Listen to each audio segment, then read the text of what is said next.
Salut, aujourd'hui je pensais pas faire un deck tech ou un première sur, sur Cosmos Serpent. Mais sérieux, ce QQQ-là, il est violent, hein? Plus que je regardais le deck Commander, plus j'y pensais, je fais ah, faut que je fasse un deck là-dessus. Là. Ce Commander, il est juste fait pour être un compétitif. Pas compétitif. Haut level. Vraiment pas compétitif. Haut level. On va dire quelque chose que tu sors pas juste des combats infinis puis ton but c'est pas juste gagner tour 3. Fait que comment Cosmic Serpent, bon ok, c'est un Commander Simic. Surprise, c'est un Commander Simic, donc c'est bon. C'est ça certain, tu vas être des meilleures couleurs de Magic. Le deck est pas fait pour une table casuelle parce qu'il y a beaucoup de stacks puis des staples de Commander dedans. C'est sûr certain, ça va être relativement très facile à, à faire un deck puissant du Simic, mais celui-là va juste vraiment être over the top dans certaines situations. On va dire ça comme ça. Fait qu'on va commencer tout simplement à regarder comment on peut buffer ces petits 3-3 qui arrivent sur le battlefield. J'ai trouvé deux affaires. Il y en a plus que ça, comme il y a une Damping Engine, je pense. Non, Trend Engine, c'est qu'on a fait de même. Bref, il y a beaucoup de façons de buffer tes créatures. Moi, je voulais une façon de buffer mes créatures, que ce soit juste les miennes qui soient buffées, puis que ça soit plus que les 3-3. Parce que c'est assez utile les 3-3, mais imagine si c'est des 7-7 à chaque tour. Ça aurait-tu m'intéressant. Hein? Champion fait Limbolt. Ça ne semble pas vraiment puissant, mais quand tu regardes ça, rendu à ton tour, il va y avoir, 4 créatures qui vont être rentrées depuis. Minimum. Ça, c'est le minimum. Fait que tout ce qui est 5-5 et moins va pas pouvoir bloquer tes créatures en tant que telles. Fait que, je sais pas pour toi, là, mais 35 points de dégâts dans le bord de la gueule, ça c'est bon en général. Là. Tu chopes pas trop là-dessus. Malheureusement, il faut parler de nos doubling Season de ce monde. C'est pas original, ça coûte trop cher, mais pour les doubler ce petit token-là, il en faut le plus possible. Hein? Next. Puis j'ai des cartes. Bon, ok. Il y a des affaires qui sont pas vraiment originales. Là. Mystic Remora, Restic Study, on s'entend. Mais, faut ce qu'il faut. C'est des staples de Commander. On va y jouer. Greater Good, si tu n'as pas d'enchantement ou d'artefact pour augmenter la puissance de tes serpents, ça ajoute du Cold Filtering. C'est quand même intéressant pour pouvoir se débarrasser de ces laines inutiles. Elemental Bone, Garrick Uprising va permettre d'avoir un card draw extraordinaire. C'est pas des Yume, fait que faites attention. Garrick Wake, c'est 4 et plus, je sais, mais à un certain point, tu vas buffer tes créatures qui sont un peu plus fortes. Le deck tech n'est pas en détail, mais il y a beaucoup plus de façons d'augmenter la puissance de tes créatures. J'ai pas tout rentré au complet, j'ai juste plus rentré des effets que vous avez peut-être pas pensé à jouer.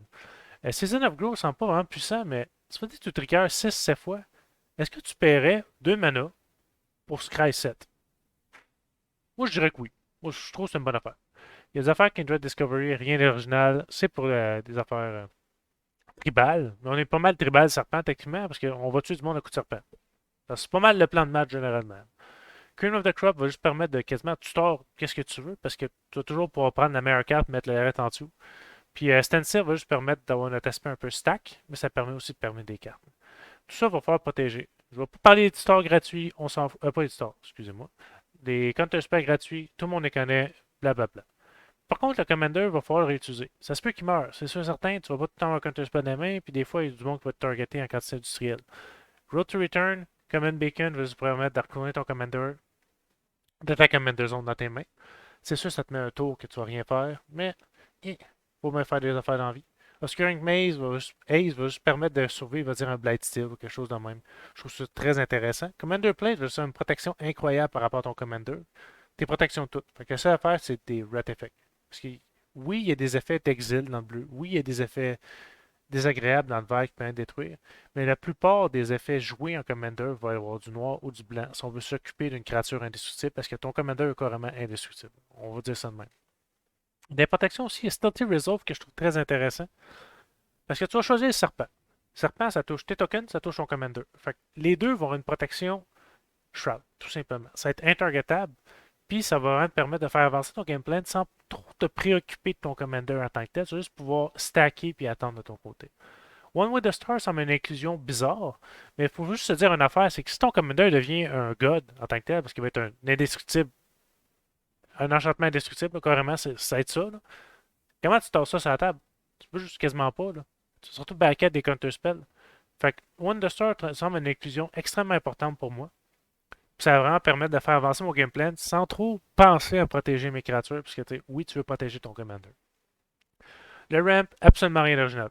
Toutes les ramps de commander, blablabla, blablabla. Par contre, Aesir Tyrant va. C'est un serpent. Fait que moi, je trouve ça relativement le fun, parce que tu vas pouvoir plus en plus de cartes à ton ramp. C'est sûr que tu vas regarder avoir plus un Basic Land, un mana base plus Basic Land, avoir une quantité industrielle. Pourquoi? Parce que tu as des affaires comme un Perilous Foray qui va permettre d'aller chercher des Basic Lands et les mettre en jeu. Quand il va dire qu'il y a un Rat Effect ou que tu sais que ta créature va mourir, tu bloques avec, etc. Phyrexian Altar, rien d'original, mais Ashaya va juste permettre de faire que tous tes petits tokens sont rendus des mana dork. Fait que même si tu n'utilises pas pour attaquer, ou il y a une Scenic Bridge à la table, ou whatever, tu vas pouvoir utiliser ça comme mana. En plus, ça protège sur un Crypt. On s'entend que c'est une bonne affaire. Dans les removals, bon, ok.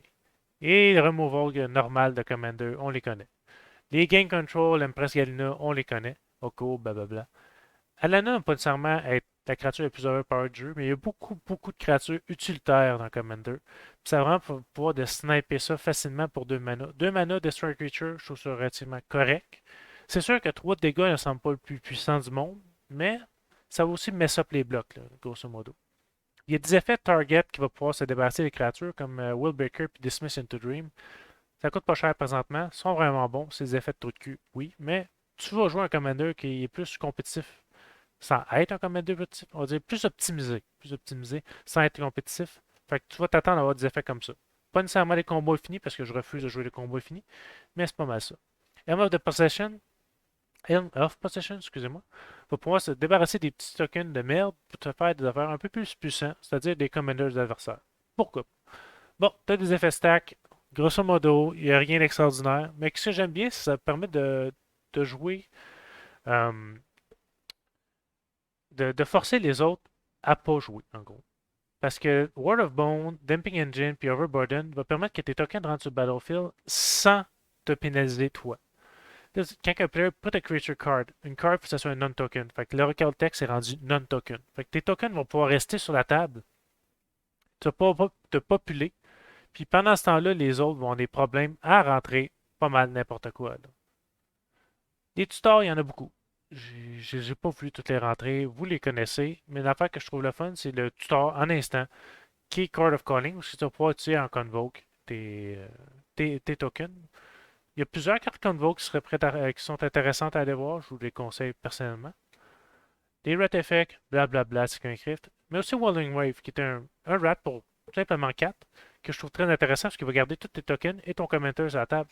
Fait que, moi, personnellement, je dis pas non. Mais ce game-là, il va falloir la gagner à un moment donné. Bon, ok. Triumph of the Horde, ça se peut que le monde t'aime pas à face. Mais comme j'ai dit, c'est pour un commander optimisé. Si je Behemoth, coûte cher. 7 de mana, c'est très cher. Mais il y a X-Proof, puis il va juste permettre de pouvoir finir qui vous voulez, grosso modo. Fait que ça résume pas mal le deck. Je ne vais pas rentrer dans les détails, mais pas deck tech, la première, on va dire. Ça, je ne vais pas rentrer à grosso modo en détail, mais ça vous donne une idée du potentiel incroyable de ce commander-là. Puis il y a certaines cartes que vous avez peut-être pensé à acheter avant qu'il y ait une possibilité de spike. Fait que sur ça, passez une bonne journée.